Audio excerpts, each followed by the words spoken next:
Okay, good day students. So welcome to Principles of Accounting. We will be employing the steps of accounting principles. Ito na yung trial balance natin, no? Okay, and balance na yung unadjusted natin. So, we will go to the adjustments. Let's start here dito sa ating adjusted entries. Okay, sa notes payable, nagkaroon tayo ng payment sa notes payable. So, ilalagay natin to dito sa ating 156,000 down na notes payable. Let's indicate the date here. Nag-adjust tayo ng December 31. Okay, so it is referred to the payment of notes payable. So, naka-reference siya sa 77. Okay, so number 77, nag-debit tayo ng 156,000 pesos. Ibig sabihin, nabawasan o nagbayad tayo ng 156,000 pesos. That's why, magde-debit tayo dito ng 156,000. Then, highlight natin to, palatandaan na nag-adjust tayo dito.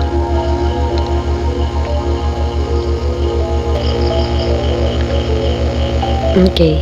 Ngayon, sa transactions na to, lalagyan ko rin ng highlight yung mga adjustments kasi itong mga to, nasa trial balance na to, yung mga nandito. Itong mga bagong adjustments, wala pa to sa trial balance, so kailangan may palatandaan tayo para lahat ma-account natin sa trial balance. Okay.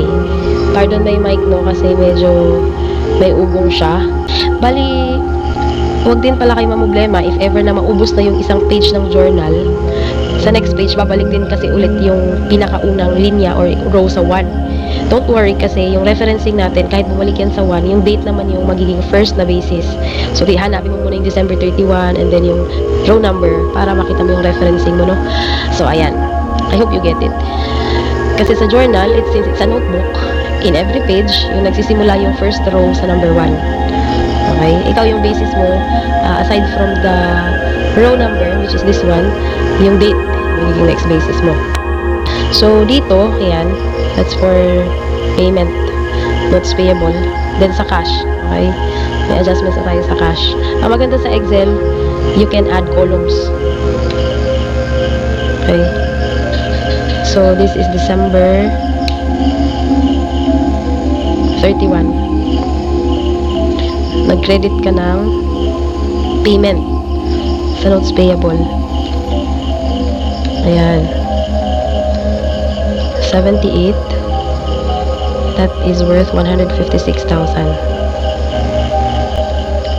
Okay, napili natin yung bold.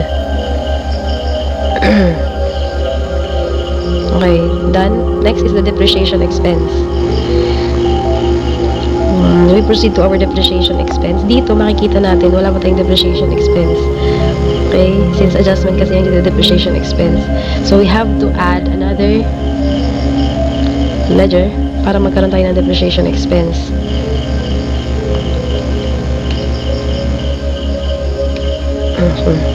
Depreciation expenses. December 31.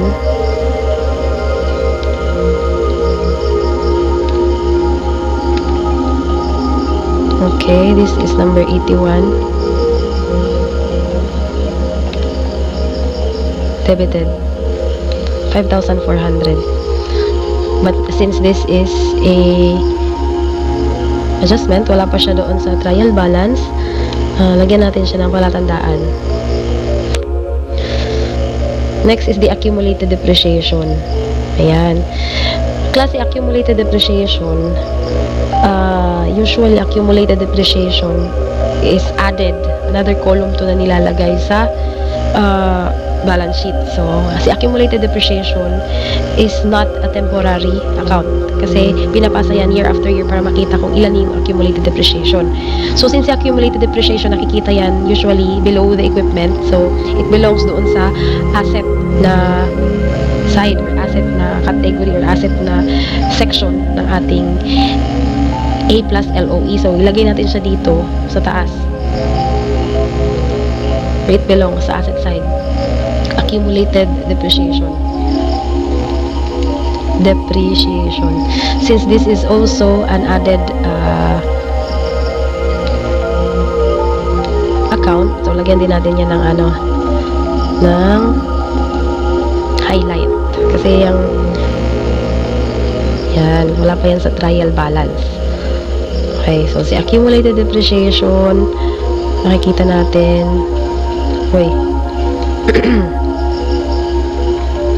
hindi pala natin na-colored lahat. Ayan.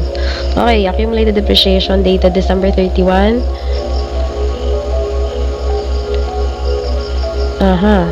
Depreciation, lagyan natin ng depreciation expense for vacuum fryer. So, referencing 82.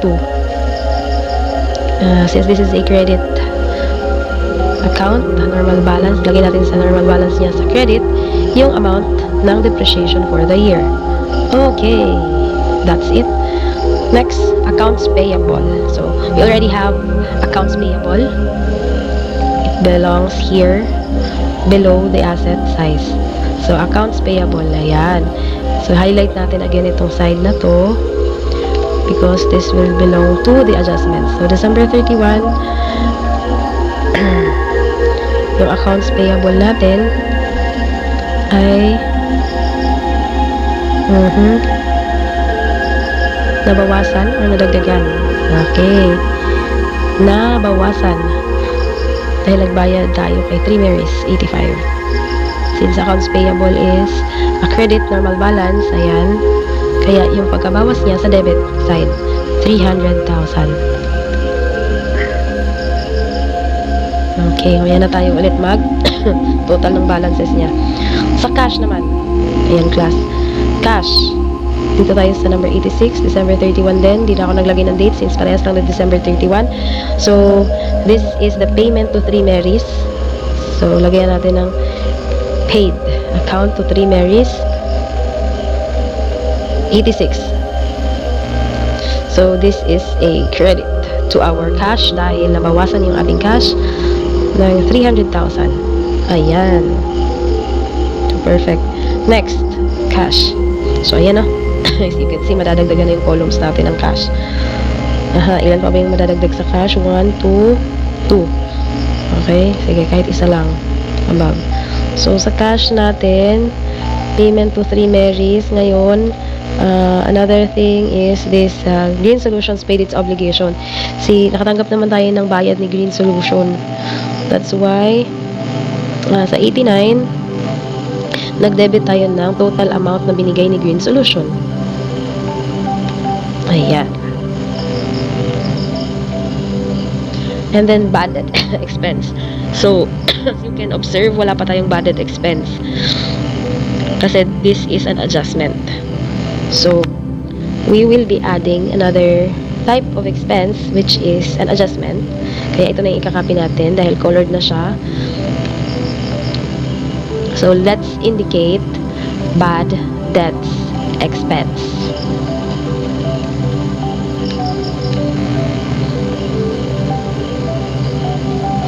So, it is dated December 31.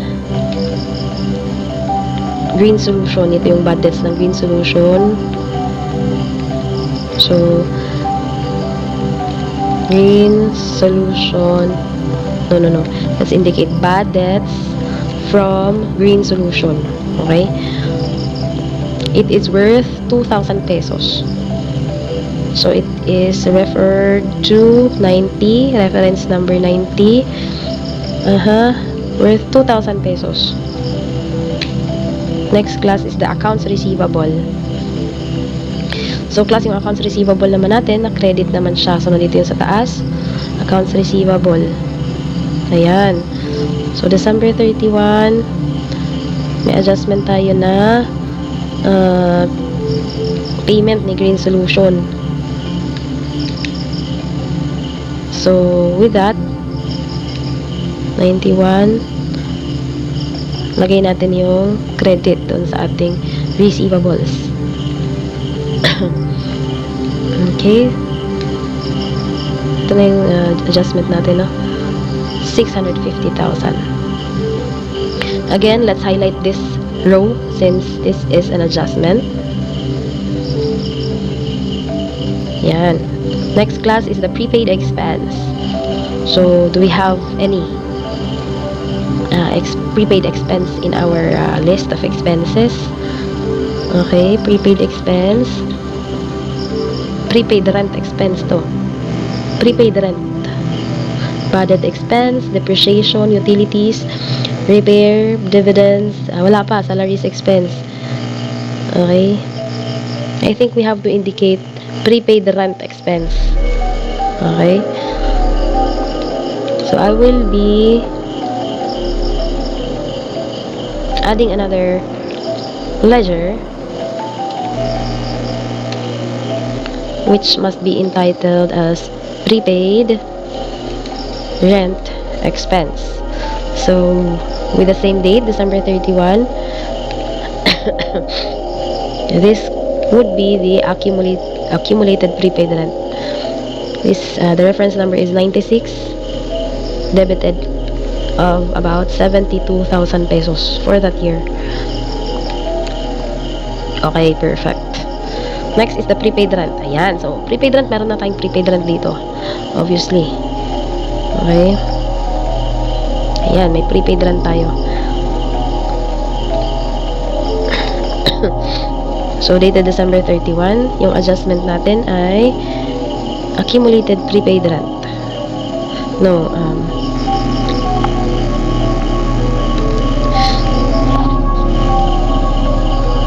nabawasan yung prepaid rent natin.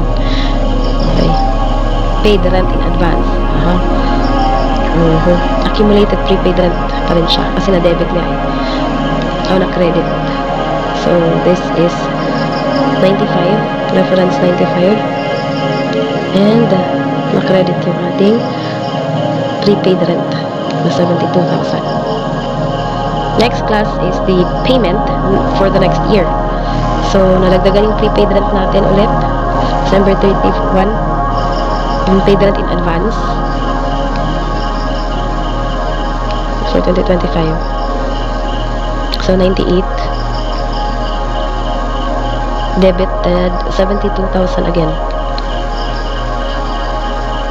Tapos, yung cash natin dito, class, ay mababawasan since nagbayad tayo ng another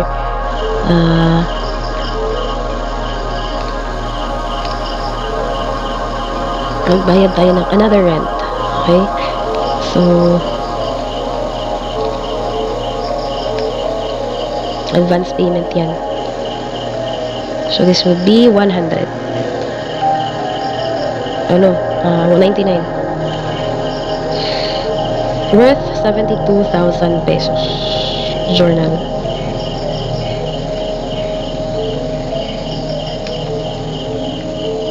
Next is the depreciation expense. Lastly, for the last equipment. So, dito yung mga expenses sa baba. So, ayan, mabilis natin malulukit kasi nakakategorize yung ating mga for the dehydrator. Okay. Para naman to sa dehydrator.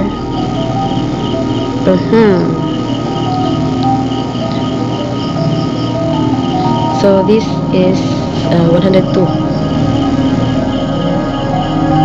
Worth 5,000 pesos.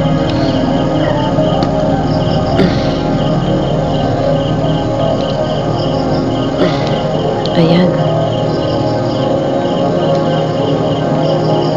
Depreciation expense, 5,000 pesos. And lastly, the accumulated depreciation, which is indicated above since accumulation is depreciation expense for the dehydrator. Ayan. 105. Kanina 104. Ayan, credit ito.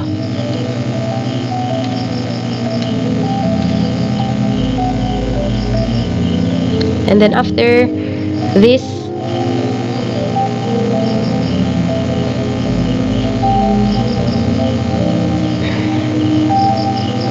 $103 pala. Tama, 103.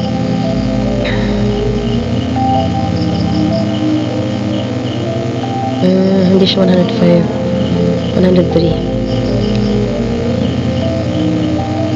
103. Okay, so pagkatapos natin pag-adjustin yung ating mga entries sa loob ng mga ledger, we need to find out its ending balance. Kasi paglalagay din natin yan sa trial balance. Okay? So, ito yung mga adjustments. Yung adjustments natin ay ito. Okay? Ang total adjustment natin dito is about, sa cash is, magkano? 648 yung debit. Yung credit is how much? Ayan. Pwedeng dito na natin kunin. 648. Ito yung credit is how much? Sum. Ito yung adjustment sa cash. Ito yung adjustment sa debit. Ito yung ilalagay natin sa adjustment sa debit and credit ng cash sa trial balance. Okay, so i-plus mo lahat ng credit, i-plus mo lahat ng debit. So, hindi mo hahanapin yung ending balance ng cash kasi mina-minus mo na agad yung debit and credit pag kinuha mo yung ending balance. Since adjustments pa, hanapin mo muna yung ending balance ng debit at ending balance ng credit. Then, yan yung ikakopy natin dito. Adjustment lang to ha. Ayan. Trial balance. Adjustments natin is 648 and 528. Okay.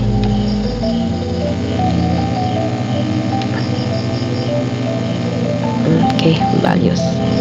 And 528. But I prefer na i-reference siya dun para in case na merong changes. Makikita. Uy, mali, hindi siya ayan. So, ayan na siya sa cash. Next, ano pa yung merong adjustment sa ledger? May adjustment yung cash. Itong inventory, walang adjustment. Ito, walang adjustment. Yung accounts receivable, may adjustment. Yung credit niya, may 650,000. So, lagyan natin ng adjustment sa accounts receivable na 650,000. So, for the accounts receivable, 650,000. Tapos, ano pa yung may adjustments dito? Prepaid rent. 72,000, 72,000. Prepaid rent. Okay? So, we have to indicate all the adjustments. 72,000 and 72,000. Na-accumulate niya within the year at advance payment niya. Ano pa yung may adjustments? Okay, accumulated depreciation. How much is the accumulated depreciation? So, i-plus natin lahat ng credit. Since walang debit, o di wala. So, plus, ito. It is 10,400. So, sa accumulated depreciation, so ayan. Mapapansin nyo, class, walang accumulated depreciation dito. So, we will have to add another row. Accumulated depreciation. Sa balance sheet, si accumulated depreciation is written below the equipment. Okay? So, since dito sa ledger, si accumulated is 10,400, lagay natin siya dito as 10,400 sa credit. Okay? Adjustments. 10,400. Ano ba yung may adjustments? The next is notes payable. So, sa notes payable, we have an adjustment sa debit side, which is 156,000. So, indicate natin yan dito sa 156,000 dito sa ating adjustment.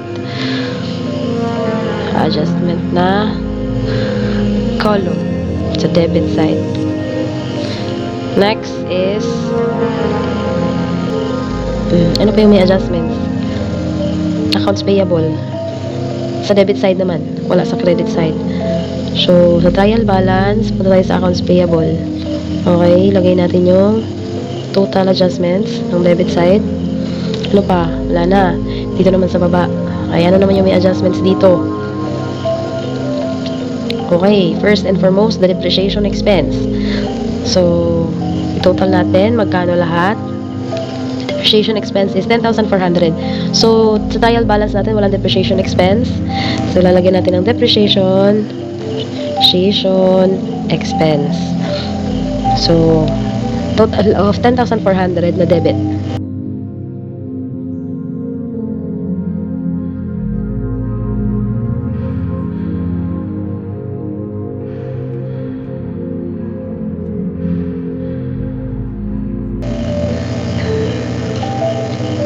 budget's expense.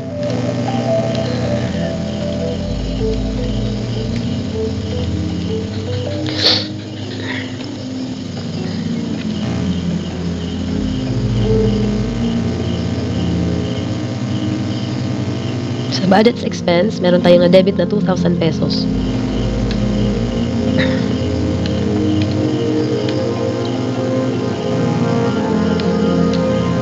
Then, prepaid rent expenses.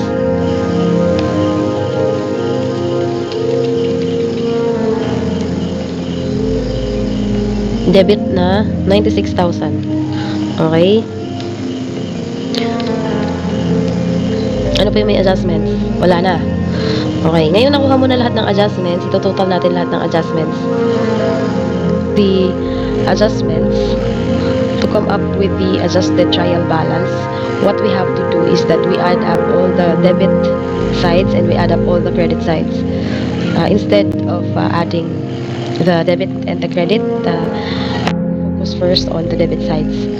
So just like in this cash account, we add up all the debit sides, then we add up all the credit sides. So credit plus credit equals to the adjusted trial balance. So we will do this to all the accounts: inventory, the equipment, the receivables.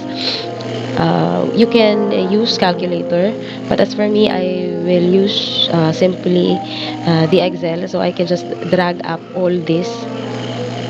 So this one is the total, no? So I don't have to include the total from all the accounts. I'll drag up all the accounts and then let's see if it's a balance. So since yung unadjusted natin ay balance, then yung adjustments natin ay balance, so we can expect that this adjusted trial balance will also be balanced.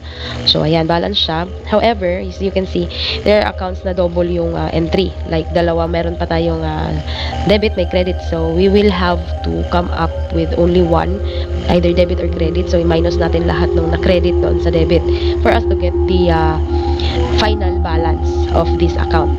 So for the cash, you will have to minus 2,301,600 to 528,000. So you can use calculator or you can simply use Excel. For me, I will use Excel since I am using this one and I am much more comfortable with this one. So the answer is 1,773,000. So I'll just copy this and paste it to where it belongs. But take note, if you're using Excel, you cannot simply use copy paste button, because when you copy it, the one that will be copied is the formula that you have entered. So you will have to paste it using paste special and then you click values, because so that the formula won't be copied. So if I will have to erase the other account. So the next one is I will be computing for the accounts receivable. So since 950,000 is greater, the difference between these two values will be entered into debit side. For the other accounts, similar to these notes payable, since the credit side is greater than the debit side, once we subtract these values, the answer must be entered into the credit side. So let's proceed by computing everything else. Okay, so for this one, this is higher. So 950,000 less 650. The answer would be 300,000. For the next one, credit is higher, so debit is higher, so let's subtract the values and the answer goes to the debit side. For the next entry, credit side is higher, so we have to subtract the values and the answer goes to credit side. Okay, the next is the accounts payable. So the higher value is the debit side, so we subtract the credit side and we copy this to the debit side. So to proceed, yan. So we come up to a balance, adjusted trial balance.